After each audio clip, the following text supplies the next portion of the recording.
Good evening and welcome to TMI Live number 58. Frost, Pound, Eliot, etc. It is indeed Tuesday night and just at or after the 9 o'clock mark Eastern, in which we find me in the library of Eric McLuhan, surrounded by books and a growing chaos. I was unpacking a box of books that had been in the barn for quite a long time, marked poetry, and we have a new set of shelves in the house, so I thought I would unpack some poetry because I'd love to read some poetry. And I found a bunch of books that I wasn't expecting to find, so I thought I would come on here tonight and share some of them with you. There are some... I'll start with the curiosities. This is kind of funny. Madvertising.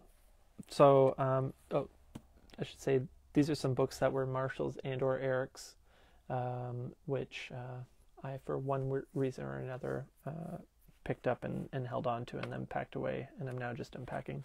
This is a funny one, Madvertising, Mad Magazine, or Up Madison Avenue. An accumulation of asinine and atrocious advertising approaches attributed to Dick DeBartolo and Bob Clark. This is kind of funny because it does have Marshall McLuhan's name inside the cover, but that's not Marshall McLuhan's handwriting. It's actually Corinne McLuhan's handwriting, his wife, and it has their old phone number, 654-0701. That was the number at number 3 Witchwood Park. When was this published? It was 1972. This is a 1979 edition. It has no annotations. I didn't go through it with a fine-tooth comb, but it has no annotations that I could see. Marshall may have read it. This may have been something that was picked up for him after he had his stroke, and he read for diversion or laughs or whatever. Hard to say. Anyway, that's a kind of funny one. Hey, Alfonso, my regular S. Alfonso William in the house. Thanks for being here, bro. So that's a funny one. I thought I'd lead with that. Next we have Robert Frost. Slim volume. Frost, famous poet. Frost, the Poet and His Poetry by David A. Sohn, S-O-H-N, and Richard H. Tyre, a unique introduction to the works of America's outstanding poet, his greatest poems with an illustrated story of his life and critical appreciation. Keep in mind that Marshall was a poetry lover and expert on modernist poetry. This book is dedicated for Marshall with all best wishes, Dave Sohn, 10/5/69. This was a gift to Marshall from one of the authors of this work, which is nice. There are quite a few annotations in here. There is there are a couple written pages, and I'm not sure they aren't Marshall's handwriting. And just now, I'm kind of maybe suspecting they might have something to do with Dave Sohn, because it does kind of look like it could be the same. Handwriting, maybe not. It's kind of hard to tell. In any case, a lot of underlinings and much annotation marginalia in this. Some of the highlights include Men in Masks, Hidden Cause, his... Oh boy, this is where I show my age and get the reading glasses. Man in Mask, Hidden Cause, and labels his nature is cruel, etc. Courage, underline. The funny thing here, so he's got page 1, 2, 3, 5, 6, 13, 15. A lot is made by a comment Marshall made at one time, that he only reads, and he said this on camera, he only reads every other page of serious books, as he said, to allow his noodle to fill in the gaps. It says non-serious books, like fiction, I read every other page. But serious books, I only read the left, I forget if he said the left-hand or the right-handed page. In any case, it's not really the case. If you spend a little bit of time with this library and see his annotation and marginalia, you can see that he certainly did read thoroughly both sides of the page, if not once, sometimes twice and more. And he makes comments throughout here, as well as underlining jobs versus roles and things of that nature. That's a neat book. This one is really nice. Selected Poems of Ezra Pound.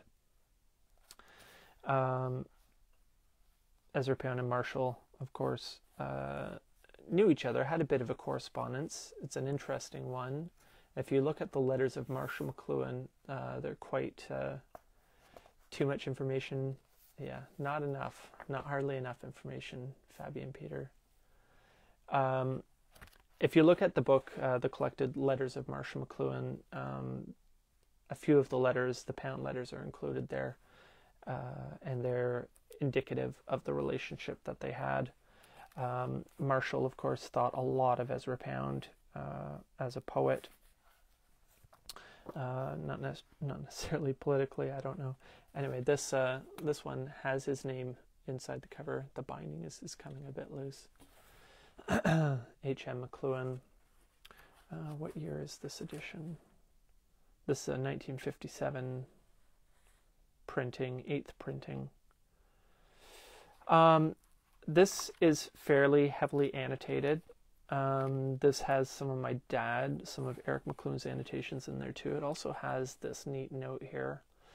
Pound told HMM that he got a lot of things in his portrait d'une femme that Eliot left out of his portrait of a lady.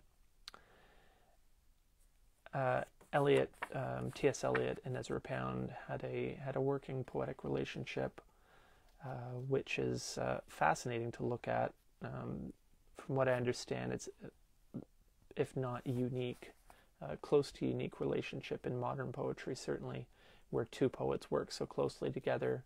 There's, I have it here, maybe I should have pulled it, but there's an edition of The Wasteland that shows the correspondence back and forth between T.S. Eliot and Ezra Pound, because Pound had a heavy hand in the writing and editing, the editing at least, and shaping of that poem or series of poems, The Wasteland.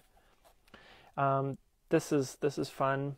Again, the pencil's a little faint, so the cheaters help there. Oh, hey Sam. Oh, thank you very much. Also, my youngest son thought I should shape a mustache today, so this is why we are mustached. Sam says glasses convey an impression of intelligence and authority. Well, I can use all the help I can get, I guess. Here we have some usual resorts, and as far as marginalia, some markings for cliched archetype, Whitman art versus, can't quite make it out. One thing that's interesting here, something that Pound often did apparently, was break things down according to the divisions of rhetoric, the 5 parts. And here on the last page we have from Women of Trachis. It's a 5-stanza poem, and my dad has penciled in beside them inventio, dispositio, elocutio, memoria, and pronunciato, the 5 divisions of rhetoric. This kind of leads me over to here, which is another book I managed to keep in my collection. Or actually, was this in my collection or did I find it here? The ABC of Reading by Ezra Pound. This was Marshall's copy. I'm going to be going into this maybe in next week's, depending how things work out, because I've got a really cool surprise on the way in the mail. This is a heavy annotated copy. This book was very important to Marshall. This is where Marshall got the artist is the antennae of the race quote. I think it's page 27. Well, in any case, there's a fun one in the margin. Users content. Keeping going. Oh, this I made an exclamation when I found this. I put this up on the Instagram earlier. This is The Responsive Chord by Tony Schwartz, which is again Marshall's name in the top. Tony Schwartz was a friend of Marshall's. He was a advertising guy in New York City, very well known at the time, especially for his sound work. Tony Schwartz, he did some really, really interesting things with sound, making soundscapes of New York City back in the day, in I think the 50s.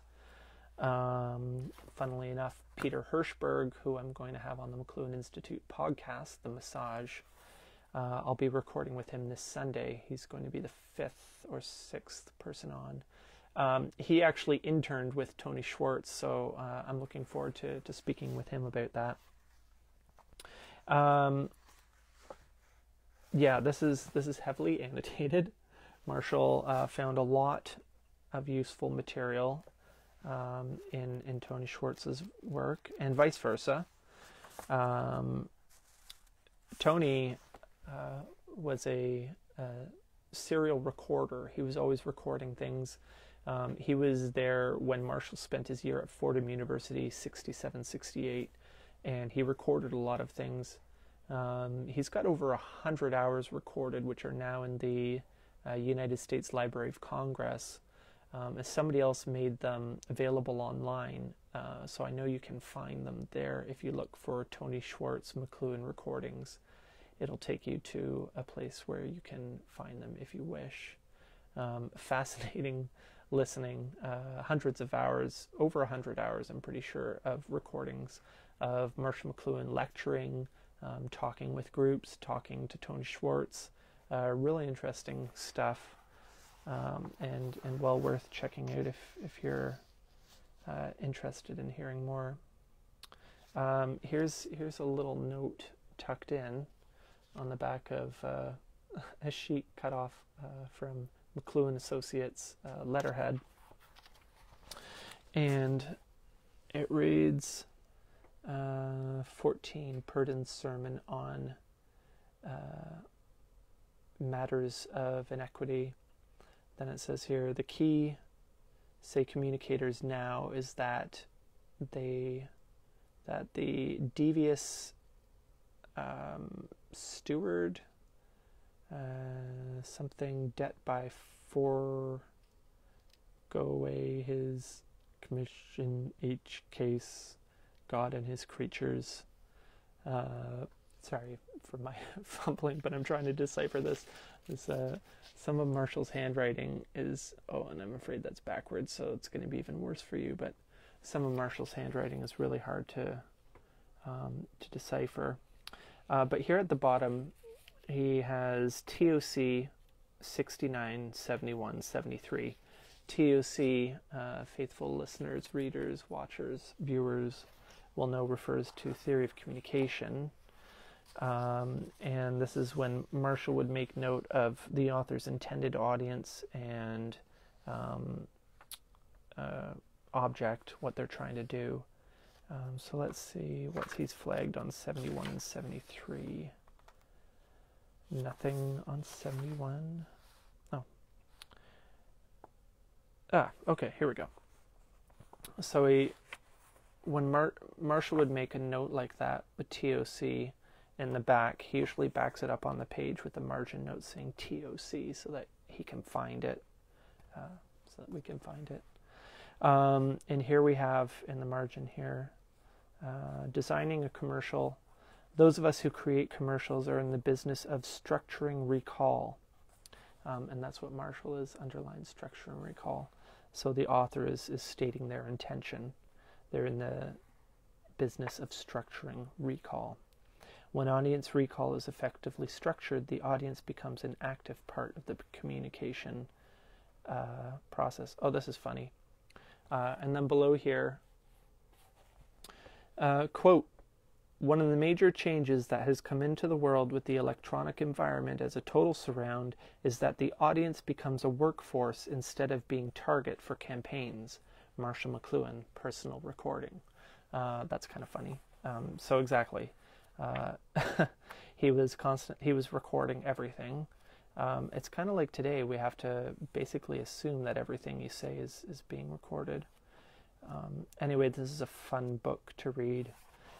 I've been having a lot of fun reading Marshall and Eric's books that have their annotations in them, because you're almost following in their, whatever the metaphor is for following in their footsteps when it comes to reading over their shoulder, I suppose. I'm not the first to say that. But it is an interesting experience, and I find it actually very instructive. Others might find it annoying.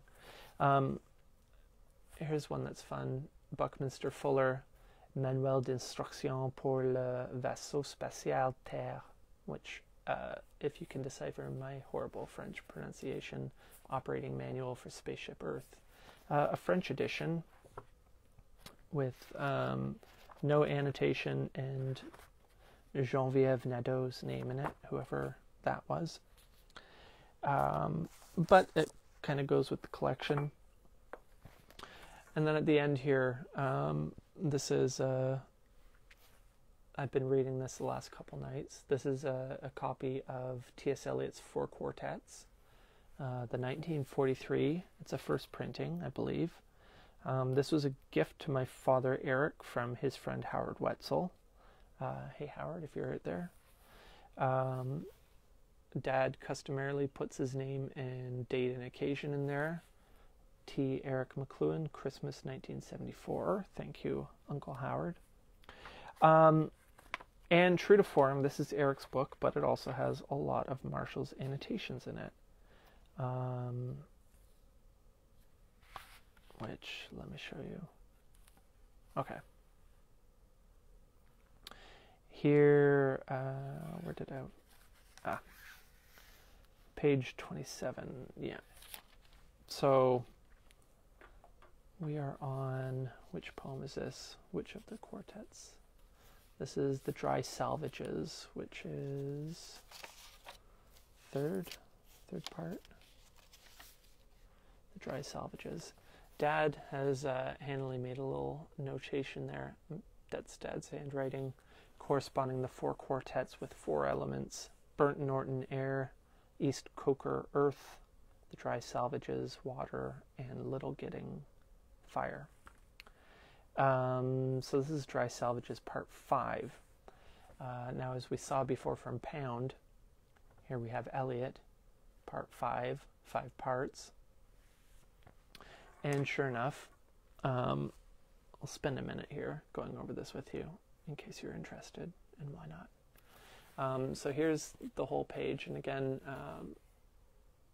I don't know if I can actually flip the camera around on this, but it's a little late to start trying. At the top, Marshall has written grammar, as in grammar, rhetoric, logic, or dialectic, and quadrivium. So grammar from the trivium and the quadrivium. 5 parts. Here we have INV, Inv of occult pastimes, fake arts. There's a section here, describe the horoscope, horospicate or scry, observe disease and signatures. Observe disease and signatures, he has a note that says reading the book of nature, which is part of grammar, interpretation of the 2 books, as they say. I come down a little bit. Pastimes and drugs and features of the press. Press is underlined, and we have C/A from cliche to archetype. When there is distress of nations and perplexity, and Marshall's note is stress Stress pushes to non-visual irrational. And then down at the bottom, we have a couple notes by Dad, Eric, that is. The wild time unseen, or the winter lightning, or the waterfall, are music heard so deeply that it is not heard at all, but you are the music, which Dad has underlined and made a note, mimesis. Also, music. This goes back to what we were talking about last week about mimesis. I love how this comes together. And then at the bottom here,